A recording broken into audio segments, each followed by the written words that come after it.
Well, hello everyone, and welcome to a very quiet afternoon here in the Sabi Sands. We're on Djuma Private Game Reserve, and that was a grey go-away bird you were looking at. As you can see, very relaxed, and it's also a cloudy day, no different from this morning, although the good news is that the wind has died down considerably, and I think it'll be a lot more pleasant out this afternoon, and hopefully we'll find a few more animals than this morning. My name is Scott, and I'm teamed up today with Brian on camera.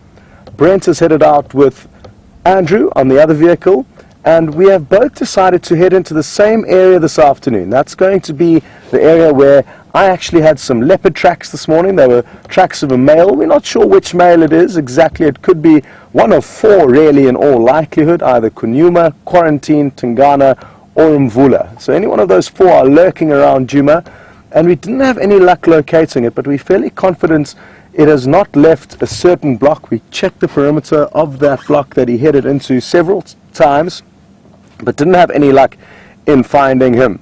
So I've called in Brent for backup, and we're probably both going to spend some time walking on foot, and by both of us being in that area, it obviously increases our chances greatly of finding that leopard. Failing that, the plans will change and we will head off elsewhere, possibly the hyena den sites.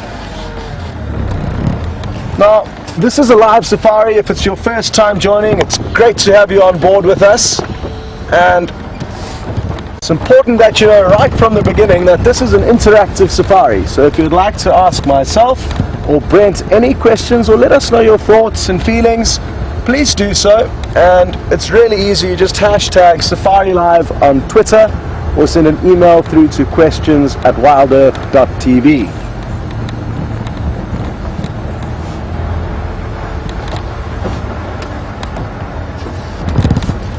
We are going to try something here. It's always a bit of a gamble with flying birds, especially as when you stop it's flying directly away from us and very low over the canopy of the trees, but it may get a little bit higher.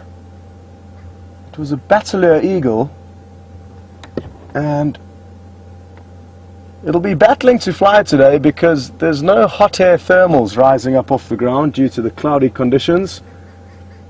There's a fish eagle, I think, about to take that same flight path over the tree, so it's going to be very difficult for Brian to get you a view of it, but he's on it. And aren't we lucky? A Bateleur being followed by a fish eagle. Absolutely wonderful.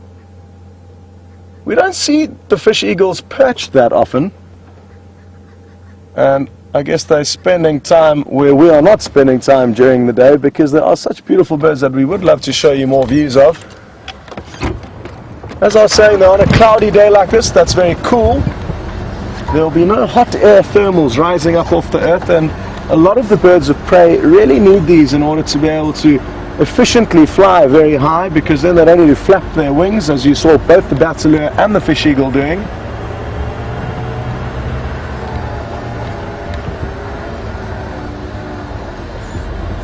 I've just got another very long distance visual of what I think is another Bateleur.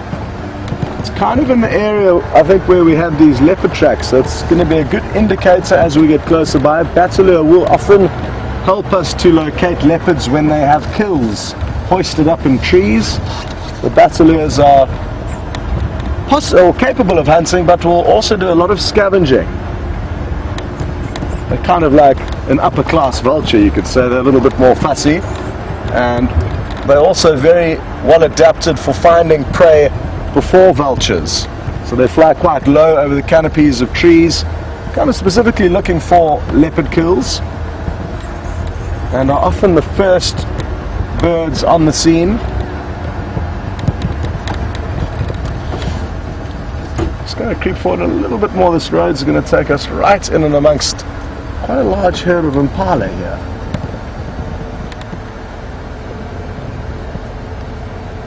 And they all seem very relaxed, unlike this morning that was windy, which caused game viewing to be a little bit difficult. This afternoon's a lot more pleasant, and not only for us but for the animals. They're going to be a lot more relaxed in this weather, because they'll be able to hear predators approaching them, which reassures them greatly that they are feeling a lot safer than normal.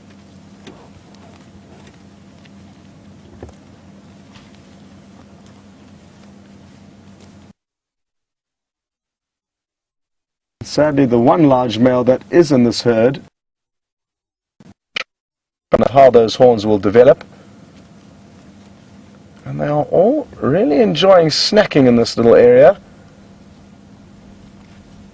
What makes the impala such successful antelope is that they are highly adaptable and versatile.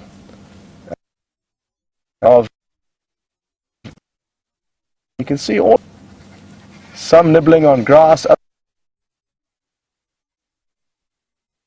others on leaves of bushes nearby.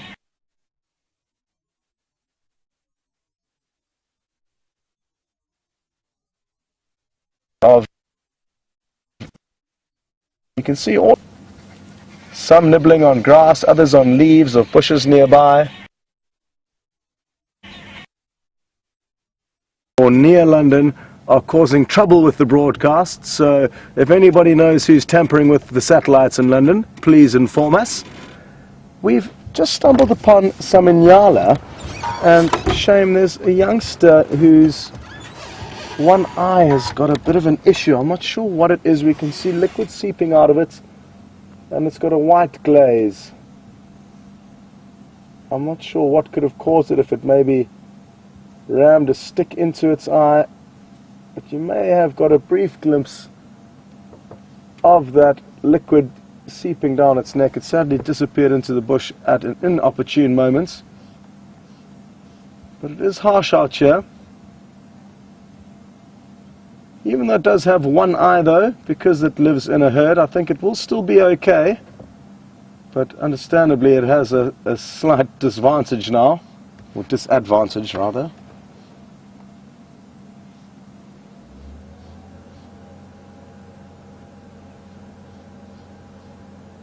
Just listening carefully, I think I can hear a squirrel alarm calling, and we are in the area where we did have male leopard tracks this morning.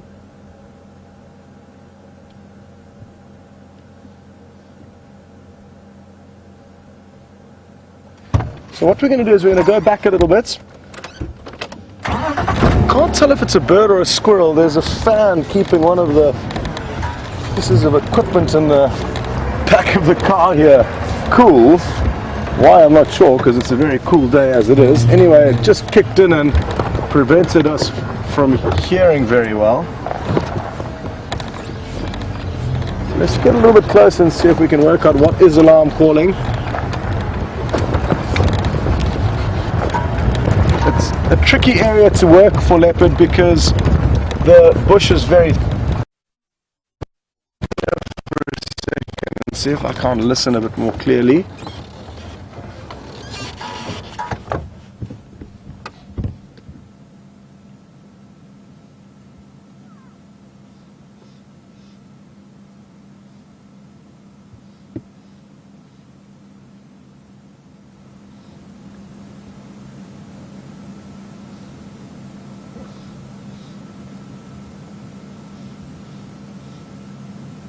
It's not a squirrel that's alarming, but it's a bird, and the fact that it's a bird concerns me, because it could be alarming at something like a snake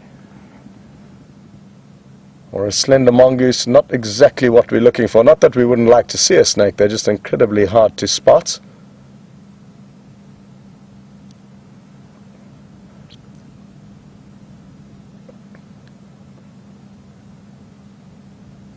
So we'll put that alarm call into the memory bank, but not take it too seriously. If we were to follow up on every alarm call, we would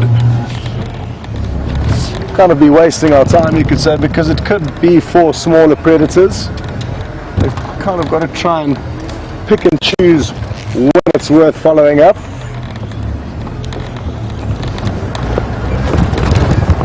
Brent and I are working the same area in the hope that one of us will get lucky.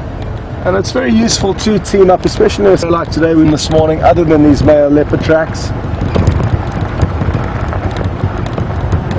So we've joined forces, and he's been spending a lot of time on foot, scanning through this area, fine combing this area. But no major updates from him yet. If we don't have any luck here after the next 15 or 20 minutes, we may move out of the area and go and look elsewhere. possibly return a little bit later on.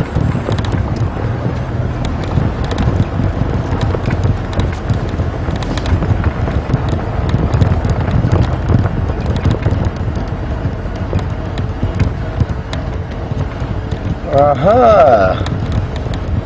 Well, the great thing about being out on safari is that even though we may be looking for leopard, there's a lot of other animals around here, and Susie has asked us to please find her something different this afternoon. And by different she means a tortoise as an example of an animal. There's a very, very vague chance we could find one. They are here, but they are hiding, lying dormant in the winter months, sheltered under some thick bush, no doubt. It's too dry at this time of the year for them to move around, and also a bit too cold. Shame, look what we've stumbled upon. A very lonely Andrew by Brent, and is now left in the vehicle. And as I said, Brent is off fine combing this area on foot, whilst Andrew makes sure nobody steals. Andrew? Hello everybody. How are you doing? Very well, Andy. Good. I don't know where Brent is. He went that way. Okay. Yeah. Thank you. Enjoy your solitude. Perfect. Cheers. Well, I'm sure a lot of you enjoyed that view of Andrew. You may not have seen him before. And he is one of our trusty cameramen who was actually teamed up with Brent on the momentous occasion when the Nkuhuma Pride finally caught something. After us being here probably close on 8 months and seeing them more than any other Pride of Lion, Brent and Andrew were in the right place at the right time to capture an incredible battle between two eternal enemies, the Cape Buffalo and the lion.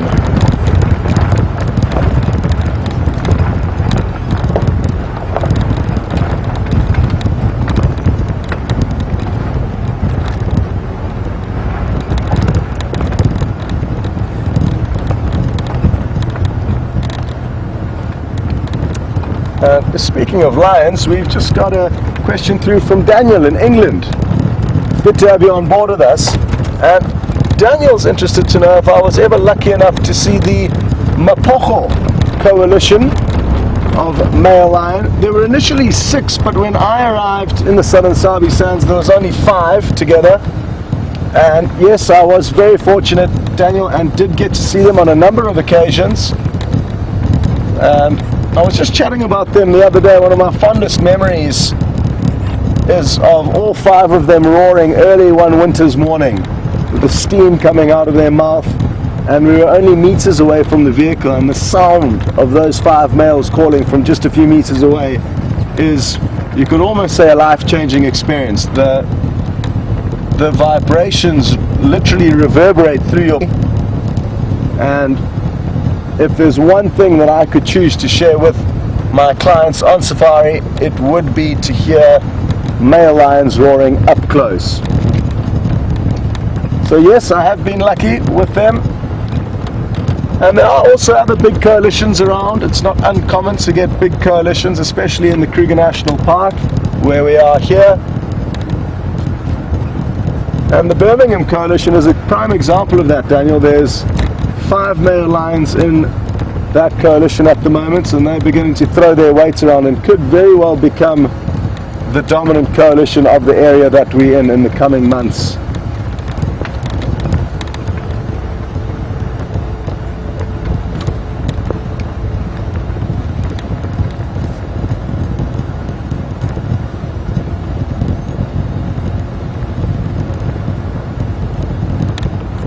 Aha! Now Sean in England asks a good question. He is interested to know whether the Matimba males would be able to put up a fight against the 5 Birmingham males. What do I think would happen? To be honest, I haven't seen enough interactions with the Matimba males in terms of how they've interacted with other lions when they've come across them. So I don't think I'd be able to make a calculated decision on that. As it stands, though, I would slightly lean towards, and ever so slightly lean towards the two Matimba males being able to hold their own against the Birmingham boys, but it's not going to be for long. And I think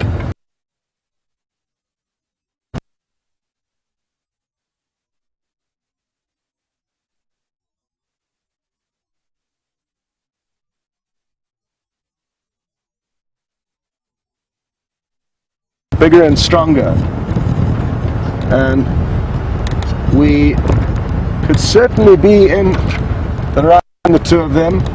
Something that very rarely gets, interestingly enough, some of the guides were lucky enough yesterday morning to come across the Birmingham boys throwing their weights around, and it was possibly the pride from the south of where we are that were unlucky and got a less.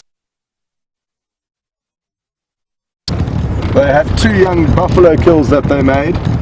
Actually, interestingly enough, there was 3 young buffalo kills that they had made, and there was 3 young male lions with 1 young female.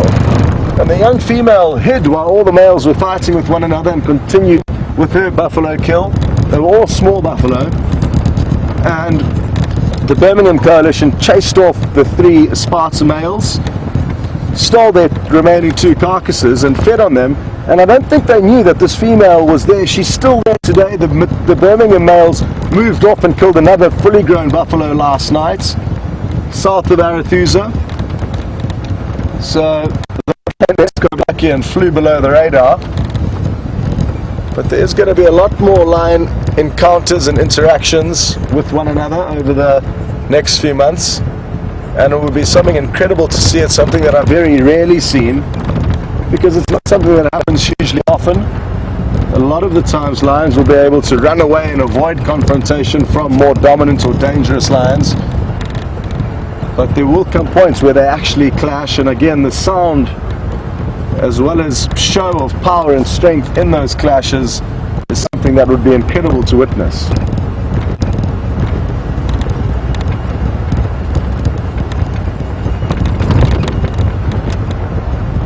Well, there are a few tiny spots of blue sky.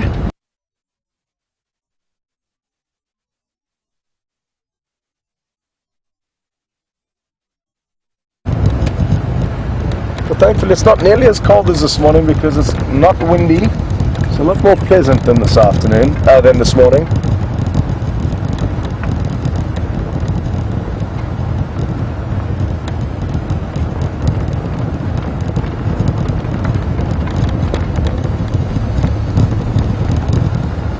Well, I've been saying the Matimba's time is ticking, and they are getting towards the older side, towards the end of their reign, and Debbie would like to know, how old are they? Now, I am hopeless with remembering all the ages of animals, but I'd guess they're somewhere around 10 or 11 years, more than that most likely, so that's where I'd guess them to be, but I'm sure some of our viewers who follow the prides more closely and can remember all these dates and ages, exactly how old they are, but I can do with that. But from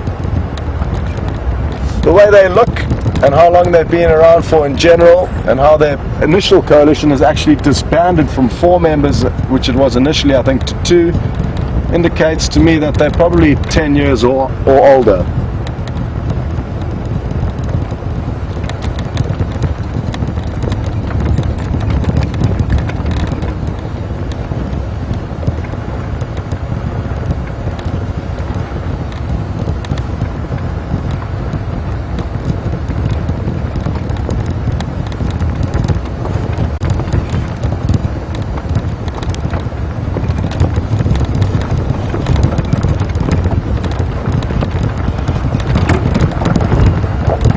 Well, for those who were lucky enough to the Nkahuma Pride taking down those lion, it's important to mention that a lot of you have been following this show for not just a few months but several years, and it takes long to see these things happen, as you would know. But Gary, one of our newer viewers, obviously had his timing right, and I'm not sure how many shows you had watched prior to that kill, but if it was your first one, you joined at a very good time, Gary, and it's good to hear that you're now hooked, because it could be a few months before we see the next kill. And it's not all about killing and carnage, but it is something that is exciting to see, and it is kind of the ultimate display of two very large animals that will confront one another on a very interaction between lion and buffalo, where the buffalo more often than not come out. It's kind of the ultimate showdown between one of the apex predators in the African bush and the hardest to bring down prey items.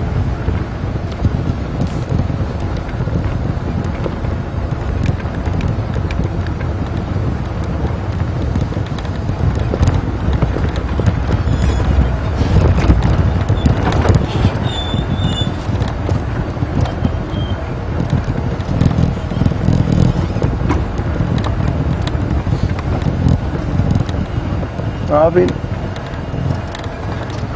chatting about the Burman Coalition. A lot of you may not know the composition of them, but it's basically 5 young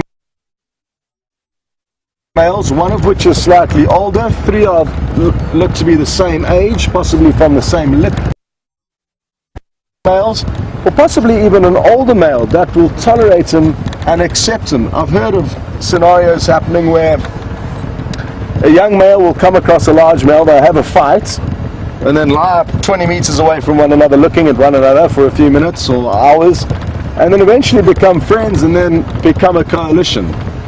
So it is possible for Junior to potentially join a coalition and grow into a coalition, but understandably, if the Birmingham Coalition come against him, they're already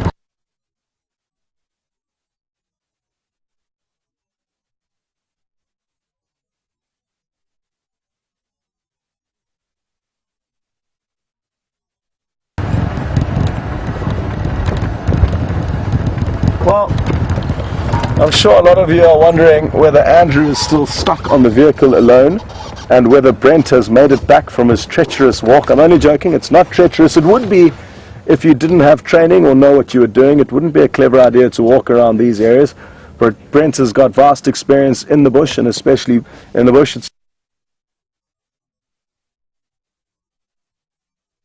Why don't you head across for an update with him? We'll see you later.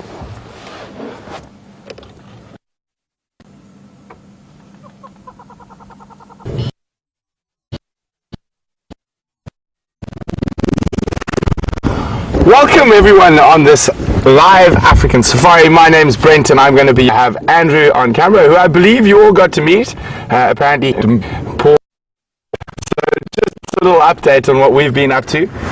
We've been trying to track the same male leopard that Scott was tracking this morning. We found another set of tracks deep in this block. And they were heading easterly, but they hadn't come out of the block. And then I took a bit of a gamble and I walked in from here, and there's quite a myriad of little drainage lines there, so I went to check if there were any tracks there. Unfortunately not, but I am reasonably confident that this leopard is still here.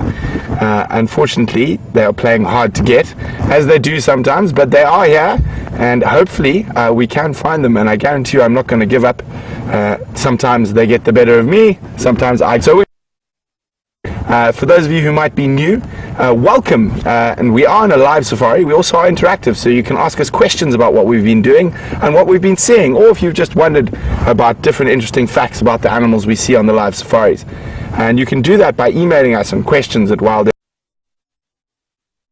WildEarthTV, tag Safari Live on Twitter.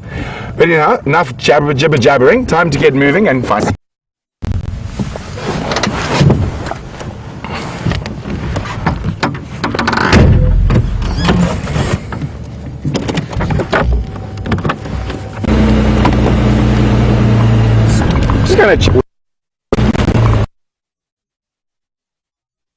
Brody, what was your route from back to there?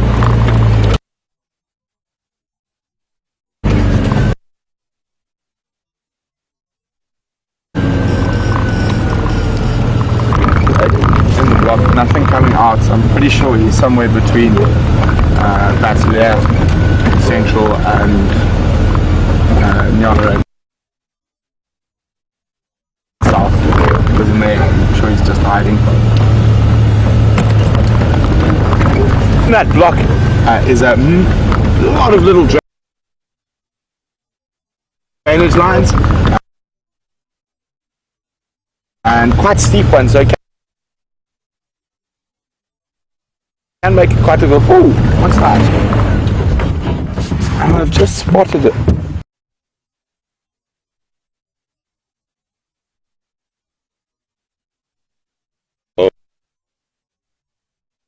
Yes, look at this happy couple. They've just split up, but they were walking side by side a little bit earlier. And they'll only be about knee high. They're very small antelopes, the steenbuck.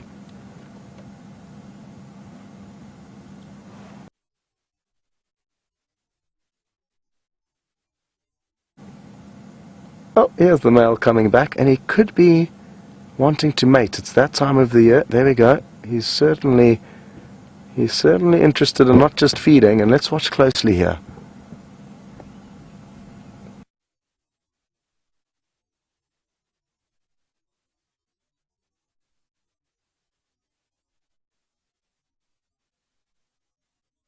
Come back and try again. But she is not having any of it at the moment. Maybe it's because we're here spectating. But that would be highly unlikely. I'm only kidding.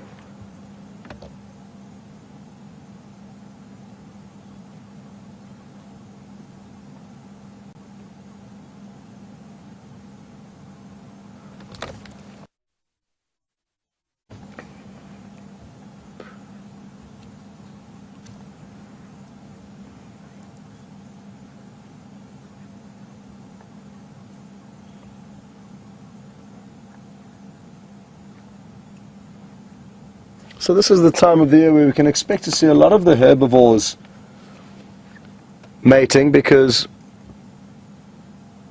they all would like to try and plan to give birth. Oh, there he goes with a leg. I don't know if you got to see that. Yeah, you can see. There you go again. A little bit of Steenbok seduction. But it looks like he has to fine-tune his tactics a little bit, as she just keeps disappearing further and further into the bush with him trailing behind eagerly.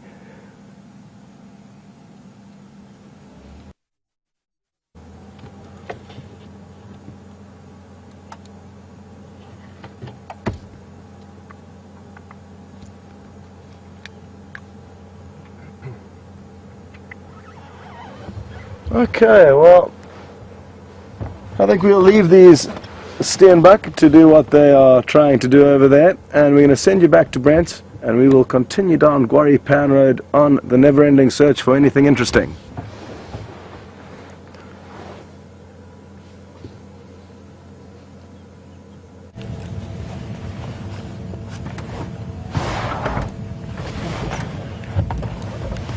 Welcome back, everyone. As we can see, there's a nice big raptor in a tree off in the distance. And I know what it is, and I'm wondering, do you guys know what it is? Remember to look at the general size, shape and impression. This could be a nice one to add for those who've got a budding bird list. So let's see if you guys can identify it for me, and you can send your answers through to questions@WildEarthTV, or use the hashtag SafariLive on Twitter.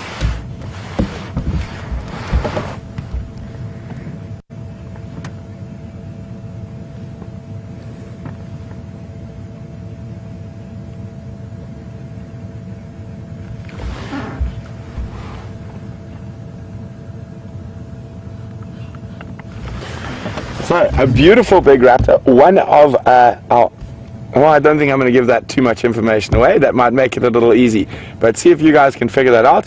We're going to do one more loop around this block. I'm convinced the leopard's here, and hopefully he makes his way out of this block at some point. So hopefully, otherwise we'll move along and we'll come back and try checking this area when it's a bit later in the evening.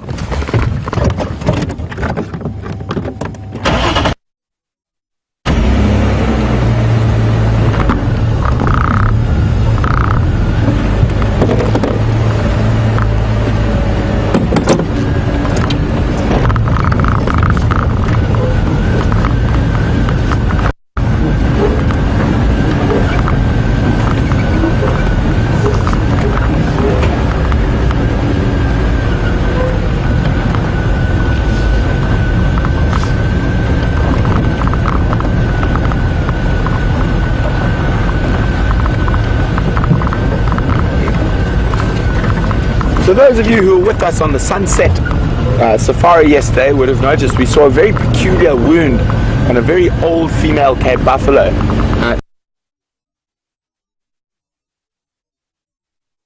A wound unlike I've ever seen before. And Mavis is just wondering if we have any further updates on that. So I showed Steph and the other guys, and both Steph and myself are sort of in agreement that it's probably more of a fungal or bacterial that has definitely been kept open by the oxpeckers. So the oxpeckers would keep feeding on that. They often feed on buffalo blood, and they have been known to keep wounds on animals open for much longer than they would have been. So I have sent it off to someone who knows even more than us, and hopefully we will have a bit more information on that at a little bit later stage. But I'm pretty sure it's either a bacterial or fungal infection. I don't think it's caused by a wound by another animal, or by fire or branch even, or anything like that. I definitely think it's quite a specific wound, and I'm leaning far towards sort of a fungal infection rather than a bacterial one. That's just my personal guess, but hopefully we'll find out shortly.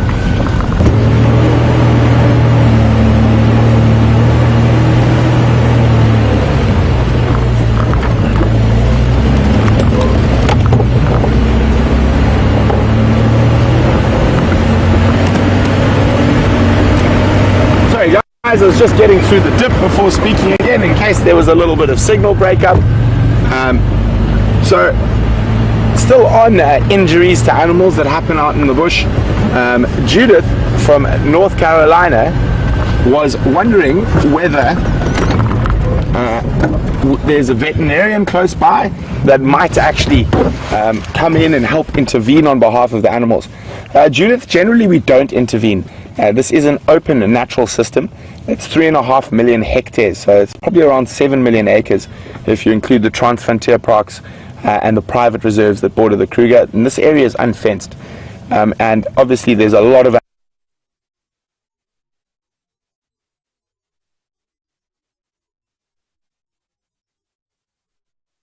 and that is how it has been for millennia.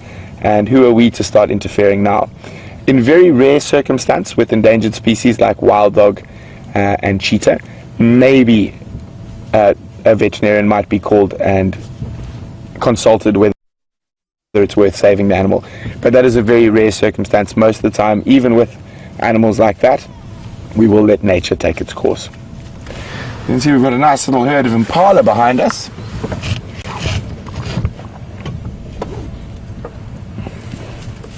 Oh!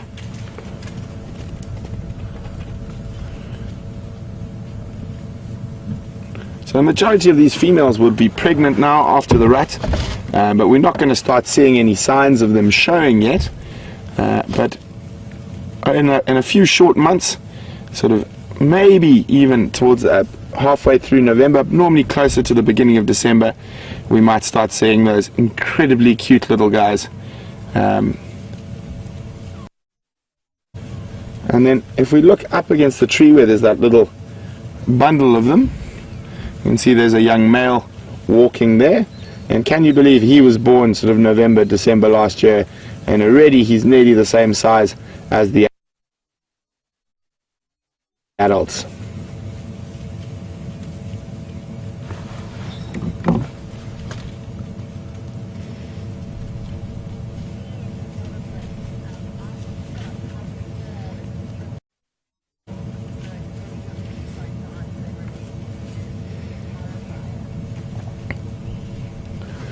So now that we've got a nice medium-sized antelope to have a look at here, Dee in Connecticut was wondering how small was a Stenbok. Now we have something to compare a Stenbok against.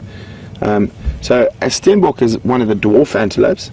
So a Stenbok would probably, the back of a Stenbok would fit under an adult female impala's belly.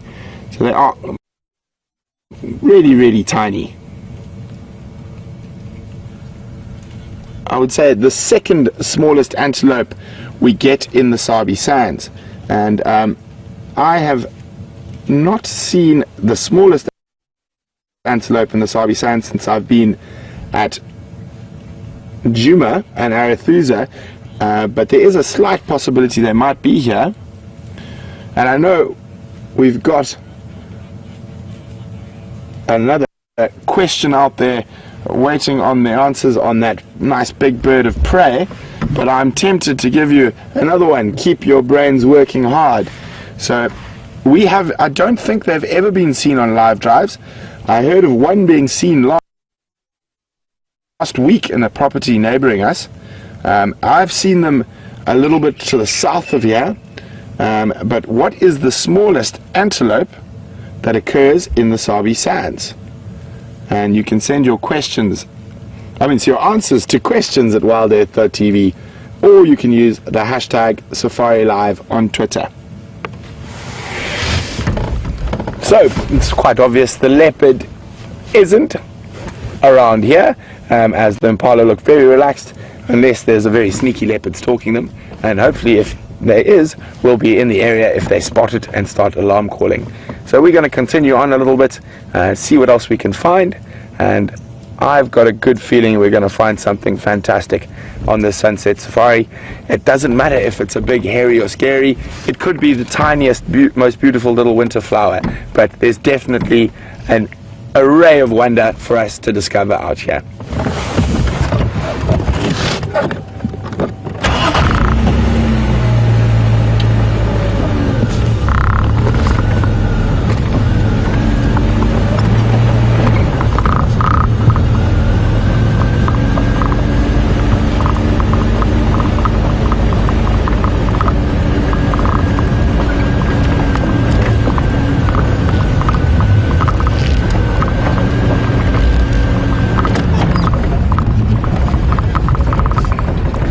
So well done to Sarah, Raisa and Kay who got that bird correct. It was a tawny eagle.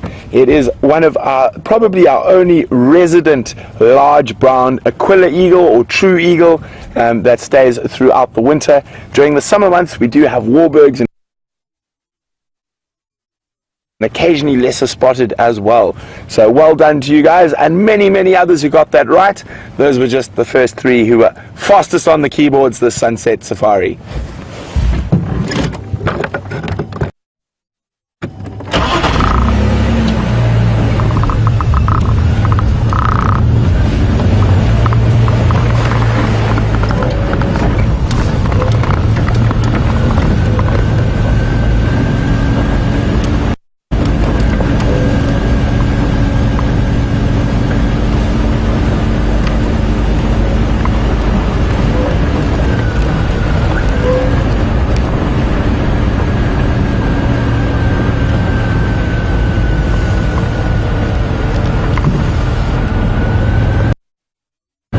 So we're going to make our way towards the Twin Dam waterhole.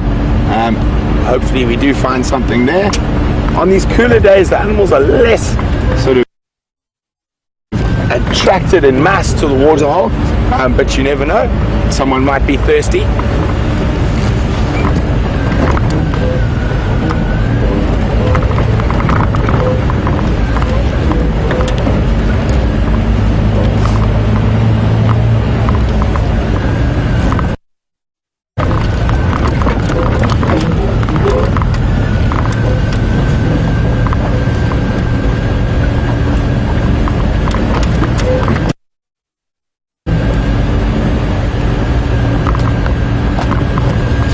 As you can see, we've quite often over the last few weeks had these dark clouds, although there's a nice little bit of blue popping through there.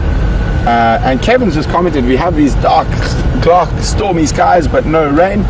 Kevin, these guys are quite high, and they'll be the tail end of cold fronts, either coming from off Antarctica in the Western Cape, or off the tropical Indian Ocean islands.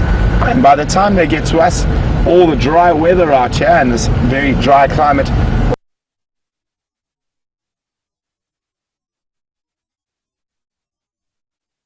pleasant and very cold.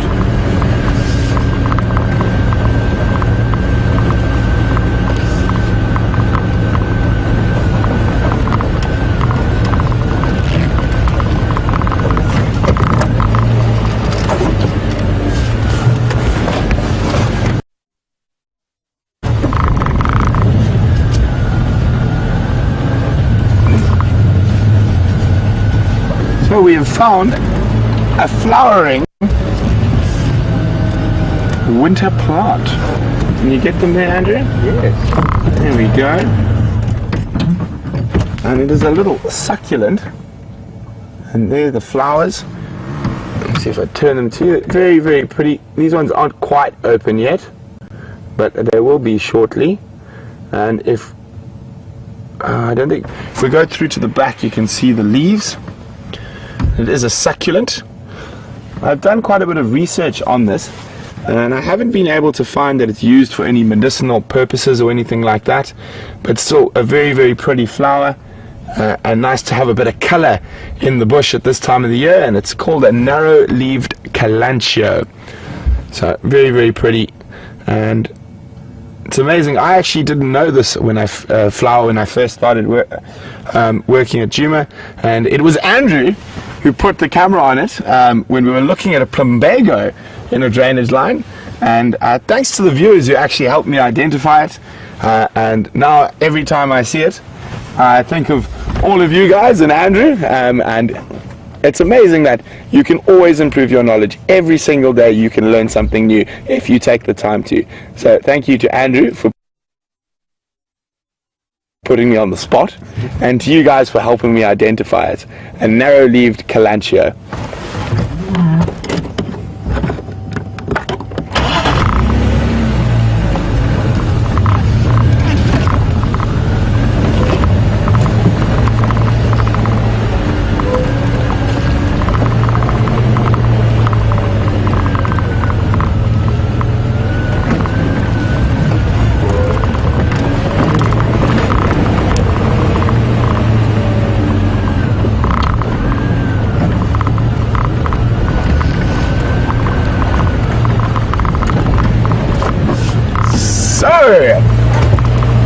It seems I've had a few you guys have sent in a few answers about what the smallest antelope in the Sabi Sands might be, and the two antelope that came in, one was a duck.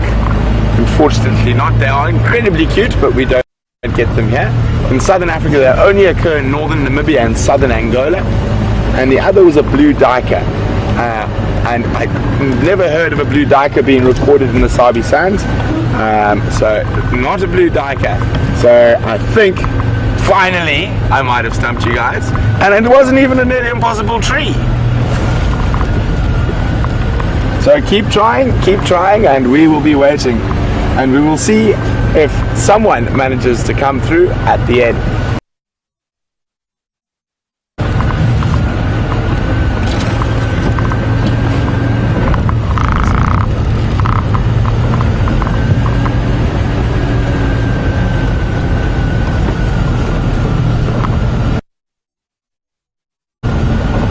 Blasé, and you treat it like it's the same thing over and over. You always need to have a lot of respect and your senses about you, but I for sure feel a lot safer walking into the middle of the bush where I know there's elephants and lions and everything than I do walking around most big cities in the world.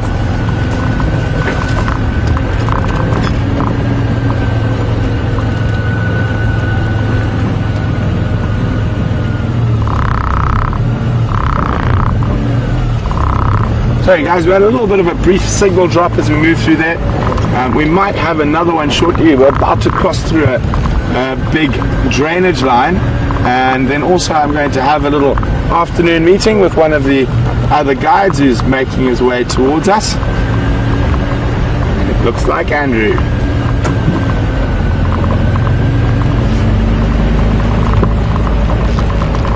So just bear with me for a minute or two.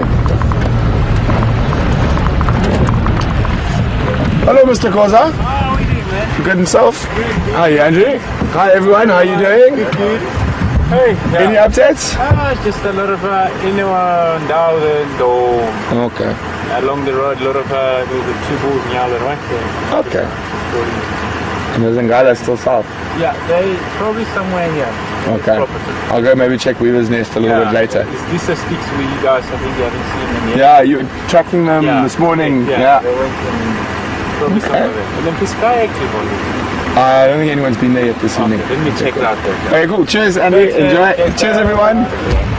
Oh, it's a traffic jam here today. How's it? How are you, buddy? Good. How's your afternoon going? Like it. Hi, everyone. Having a good time? Anything out of this side yet? No, I haven't done this no, so I'm not sure. Okay, cool. So hopefully anyway. Yeah. Enjoy, guys. Enjoy.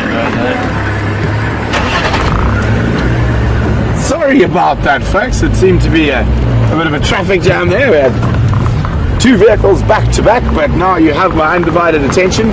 We're going to drop through this dip and then I will start speaking again.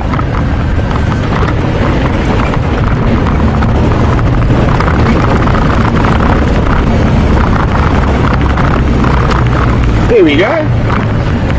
We can now return to our more sedate game drive speed. There we go. Spiral horned, I don't know. It's a Nyala bull. Doing a little bit of grooming there.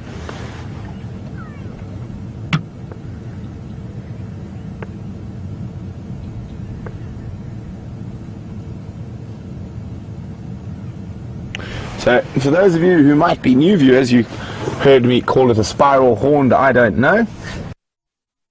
And the reason for that is that when the Nyala was first discovered by Europeans, there was a Scotsman who set off from what is today Durban. It was Port Natal then, and he took some local staff, trackers and porters from that area, and they crossed a river called the Tugela, and north of the Tugela River Nyala occur, and south of it they didn't. So naturalists in those days, how they used to identify animals is they would shoot them first and then have a look at them and then try to figure out what they were and which family they belonged to. So this Scotsman, the beginning of that name is Traphalagus, which means spiral horned, because they've got those beautiful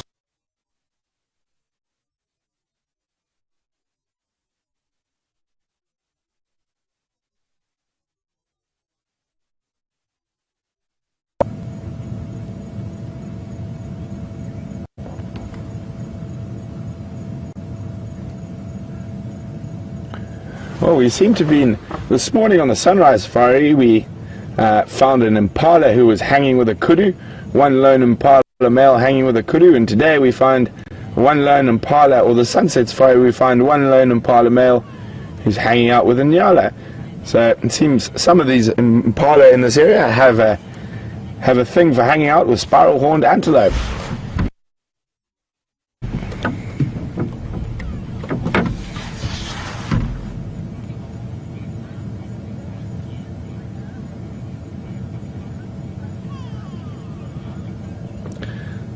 So we've got a few more answers in.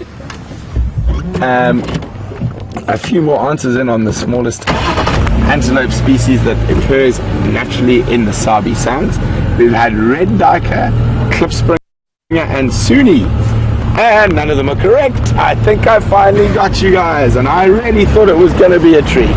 But I'll give you one last attempt while we move our way. Oh, let's take a little bit further. While we move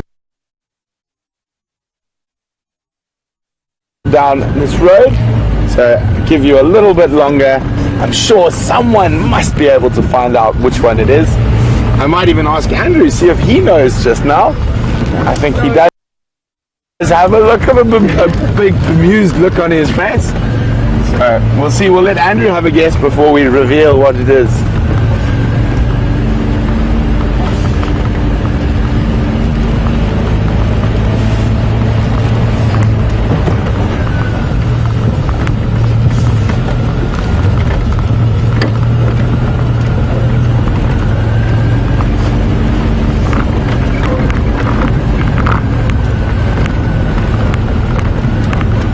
So while you guys try to figure out what that antelope I'm speaking about is, we're going to cross back across to Scotty, so he can let you know what he's been up to for the last while.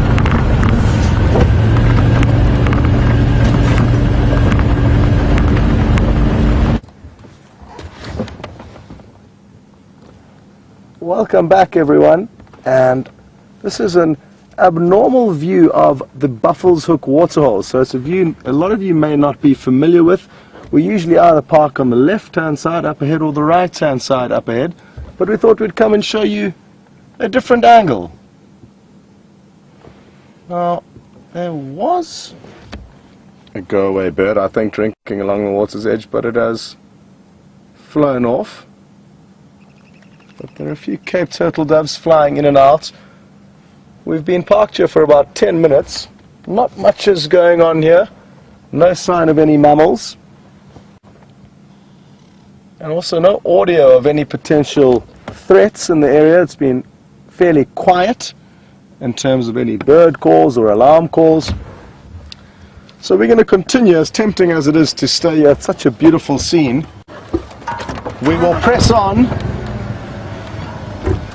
and see what is lurking around the next corner.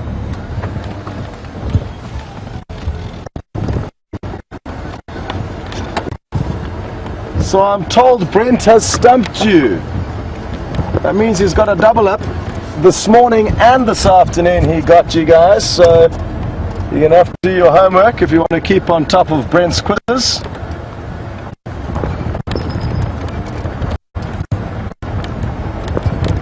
It still always amazes me how much fun it is and what a great concept it is that we can interact with people all around the world on these live safaris.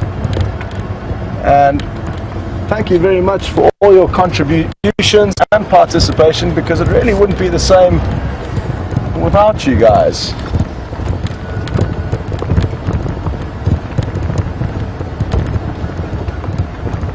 I'm not sure where to go.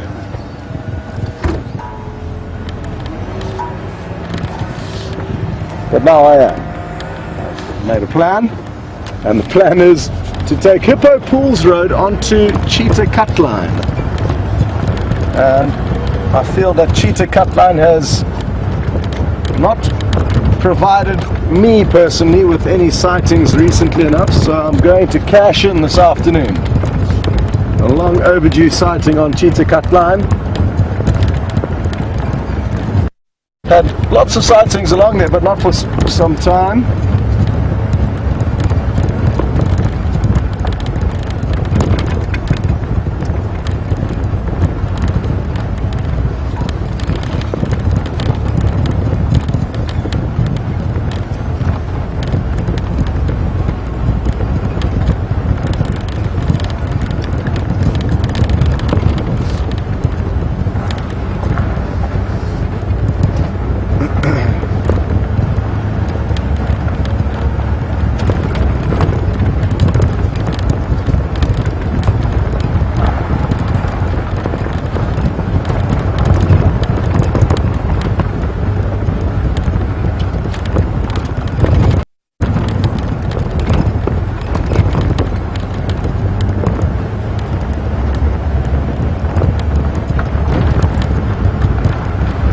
So, sadly, Susie, we have been searching for your tortoise but have yet to find it, and it is unlikely that we will, but that's not to say we cannot find you a different animal this afternoon, or something at least a little bit different that you haven't seen before. It's not what's just arrived in front of us. That's Ephraim and his guests. And Brian's going to pan away from him as we head past. Hello, F. How are you? Very good. Hello, everyone. Good. How are you doing? What do you see, my man? Nothing. Quiet. Go and look on the northern edge of the dam there. Go and have a quick look there. Alright. Thank you, bro. Okay.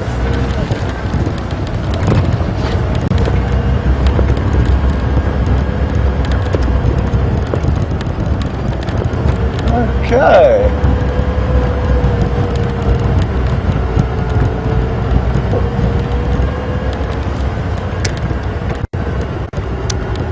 Aha! Now I was waiting for this question to come through. I believe Brent informed a lot of the viewers on the Sunrise Safari that we'd be playing a game of touch rugby on the Knobthorne clearings, and a game was indeed played. And Morning Glory would like to know who won. Now, Brent and I were not on the same team, and I must confess that Brent was on the winning team, but he had nothing to do with the win. He was just merely lucky to be on the side with the most talented players. He's very clumsy and can barely put one foot in front of the other. I'm only joking. He's actually a very good rugby player, and he is surprisingly nimble for his age. He is older than me, but can run a little bit faster than me, I must admit. And it's such good fun playing. Sadly, we don't play as often as we should, but it was a great game. But Brent was on the winning team, so I will hear about it for the coming days until I get to try and redeem myself. Usually they have to split us up because we're such a dangerous combination when on the same team. That's why we often get split up. And I'm only joking about that as well. But also it's just a great time to meet with some of the other guides. Guides come from far and wide to play. And even though there weren't too many today, there was 4-on-4. It was still a great game, and afterwards we chat and discuss animal movements and what's happening on surrounding properties where we don't have access to. So a great social event, of which there are not too many out here in the bush. We socialize with the animals more than humans. But thanks for asking, Morning Glory. And you can congratulate Brent on one of his better games of touch rugby. I even threw out after the game that he was possibly the most improved player. And he says he's been doing, working on his speed. He's been doing some sprint training undercover without any of us knowing. So he's taking it very seriously.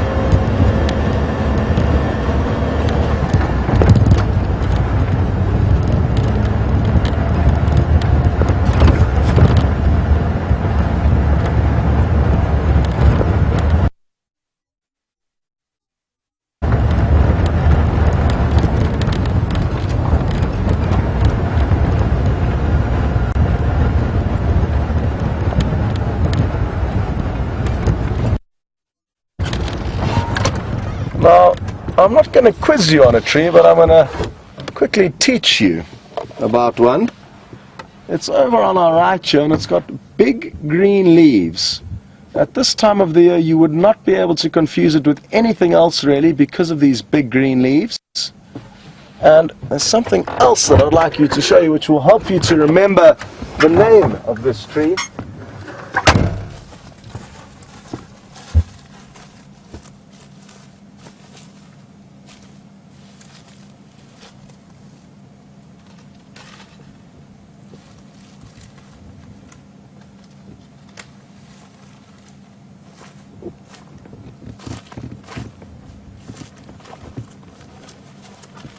So, large big green leaves of the apple leaf tree, also sometimes known as a rain tree.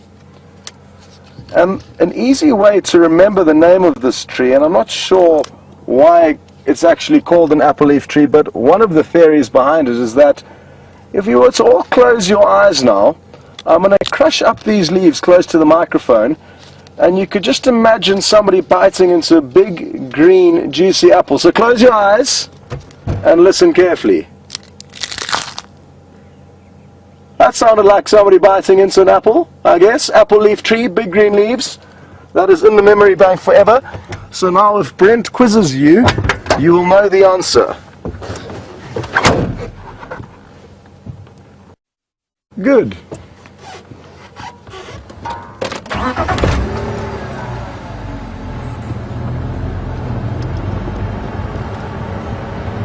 And speaking of Brent and quizzes, I believe a few of you have sent in answers for another one of his quizzes, and he's ready to let you know who got it right or wrong. So over to Brent, and good luck.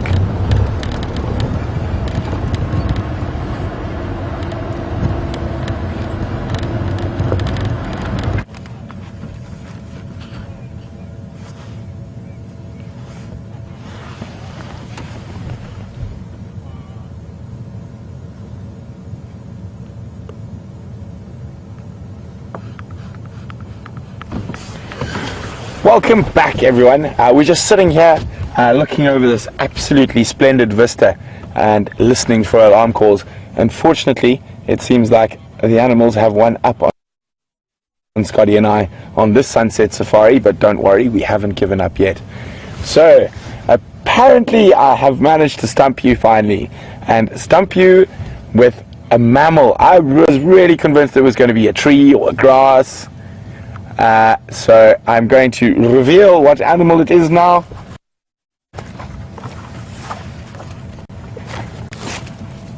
Oops. Sorry, I had a piece of grass marking.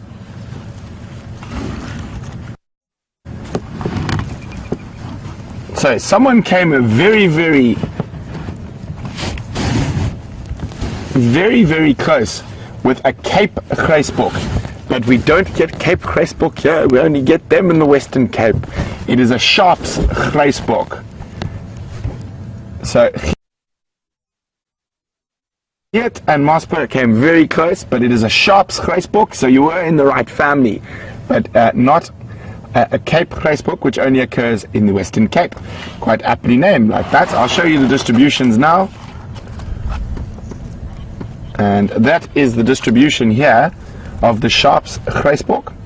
So it just comes into South Africa and then extends through Malawi, Zambia, Mozambique, up into Tanzania, and stops just below Lake Victoria.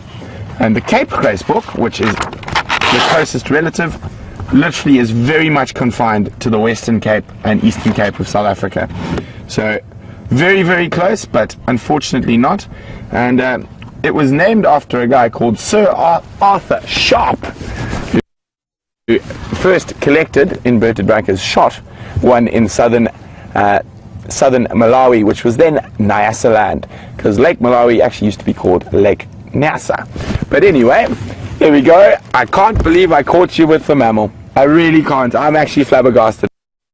I'm walking in the central Sabi Sands, and then I just heard some of the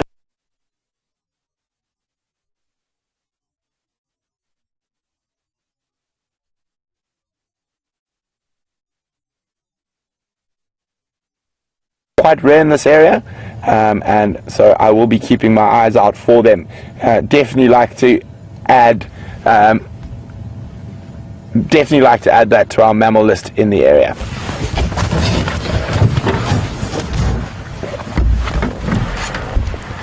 Oh, it's getting a bit chilly. I'm just going to pop my jersey on before we move along, and Andrew can show you that stunning